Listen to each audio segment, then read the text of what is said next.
Quase todos os dias entra lixo espacial na atmosfera da Terra. Especialistas rastreiam a maioria dele. Cerca de 400 desses incidentes acontecem anualmente. Mas nem todos os detritos espaciais estão aptos a rastreamento. Alguns fragmentos de satélites podem cair no solo. Isso ocasionaria chuvas de meteoros todas as noites. O lixo que cai do céu desenvolve uma velocidade enorme, o que implica na destruição total dele.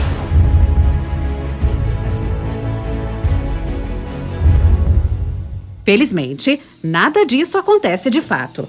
Poucas pessoas tiveram a chance de observar a queda de detritos espaciais. Quase não temos casos na história em que satélites tenham caído e danificado a propriedade de alguém. Para descobrir o que acontece com os objetos espaciais durante a queda, é preciso entender como eles conseguem voar ao redor da Terra por tanto tempo.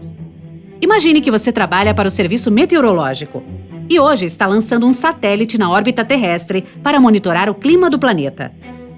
O objeto está instalado em um foguete que decola e atinge 40 mil quilômetros por hora. Isso é mais rápido do que a velocidade de uma bala e do que a do som. Essa aceleração é necessária para que o satélite ultrapasse a atração gravitacional do planeta.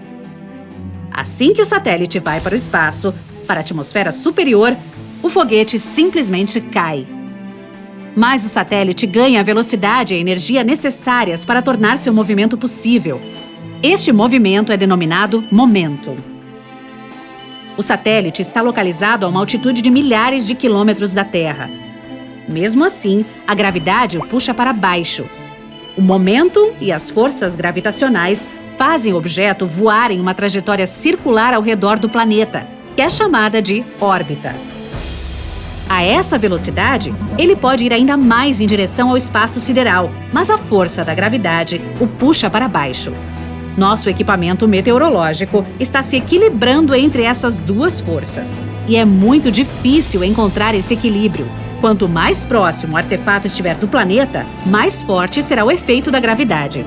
Para permanecer nessa órbita, o satélite precisa voar muito rápido. Aqui ele está entrando em órbita e desenvolvendo uma velocidade incrivelmente rápida. E agora você pode ver um dos motivos do seu fracasso. Milhares de objetos espaciais estão passando por ele na mesma velocidade. A menor colisão pode levar a consequências devastadoras. Atualmente, cerca de 500 mil itens de lixo espacial estão voando ao redor da Terra.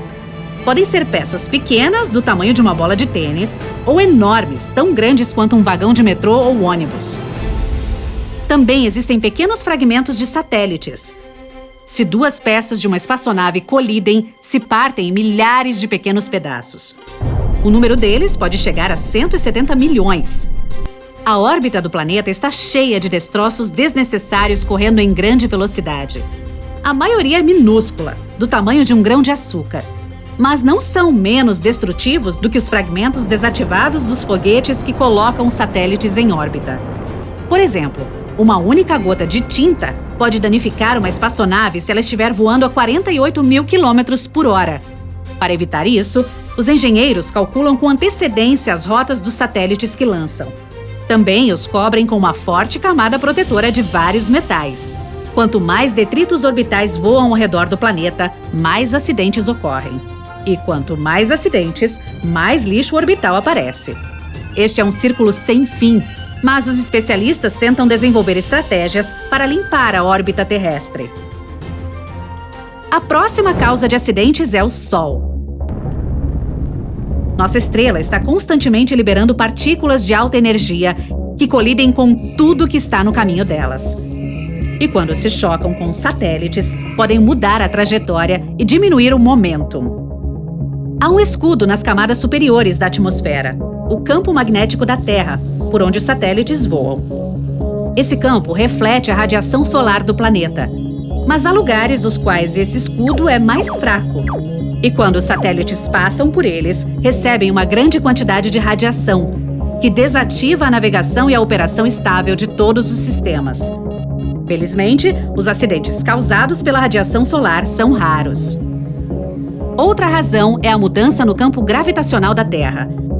Nosso planeta está em movimento e seus processos internos podem alterar a forma desse campo.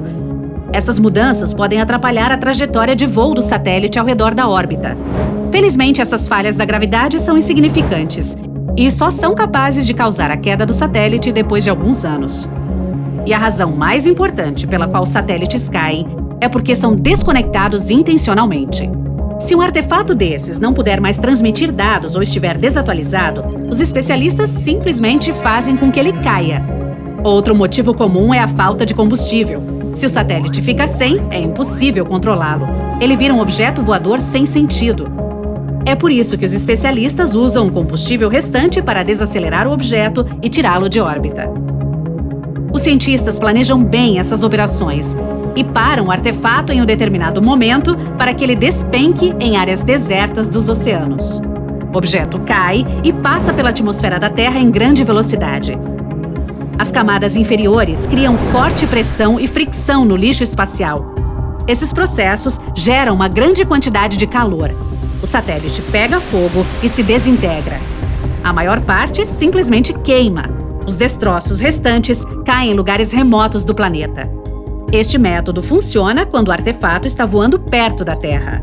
Alguns objetos espaciais estão localizados longe do planeta. O campo magnético da Terra é muito mais fraco ali. Nesses casos, é mais fácil usar o combustível restante para ir além da força gravitacional. Aí o satélite apenas é enviado para flutuar no espaço sideral. Pedaços de foguetes, grandes restos de metal de velhos satélites e outros destroços não podem ser controlados. Todas essas peças caem na atmosfera e se transformam em cinzas. Quanto menor for o objeto em queda, menos chances terá de atingir o solo. Os lixos grandes podem sobreviver na atmosfera. Felizmente, esses objetos são monitorados por serviços especiais. Quando um velho satélite entra na órbita terrestre, as pessoas já sabem de antemão onde ele pousará. E se alguém estiver nessa área, será retirado do local. Mas isso acontece muito raramente. As pessoas utilizam apenas uma pequena porcentagem de toda a área territorial para viver. Mais de 70% do planeta é coberto por água. Se a atmosfera não puder queimar os detritos espaciais, a água irá destruí-los. Os objetos espaciais caem no oceano ou em áreas escassamente povoadas. A probabilidade de um satélite atingir a casa de alguém é muito pequena. Mas se isso acontecer, então, de acordo com a lei, o dono da residência será indenizado pelo dano. Qualquer que seja o país em que a pessoa more, a culpa será da empresa que construiu o satélite. E ela é obrigada a pagar por todas as perdas. O lixo espacial que cai em nosso planeta tem seu local favorito, que é chamado de cemitério de satélites. O Ponto Nemo é um ponto restrito no Oceano Mundial, o mais distante de qualquer área continental da Terra. É muito difícil chegar lá, e não muito mais fácil sair. Se você estiver ali, precisará navegar mais de 1.600 quilômetros para chegar à ilha mais próxima. Além disso, a distância da Estação Espacial Internacional até este local é menor do que até a porção de terra mais próxima. Se de repente você se encontrar em um navio no Ponto Nemo, ficar sem combustível e não tiver um rádio, precisa pensar sobre que sinal enviar para o céu. Astronautas da EEI podem vê-lo e informar a guarda costeira sobre a sua localização. Quase nenhuma embarcação navega ali. É por isso que todas as empresas descartam seus satélites neste lugar. O choque das ondas e a força do impacto do lixo irá dissolvê-los no oceano sem limites. O fundo dali está coberto de detritos espaciais. Os satélites que caem não causam danos às criaturas marinhas. O Ponto Nemo é um dos lugares mais sem vida do mundo. Água fria e rica em nutrientes não chega aqui. Quase não há vento que carregue muitas substâncias orgânicas através do oceano. Em palavras simples, não há quantidade necessária de alimentos para o desenvolvimento de grandes formas de vida. No momento, os artefatos espaciais que caem no Ponto Nemo vão lentamente afundando no mar.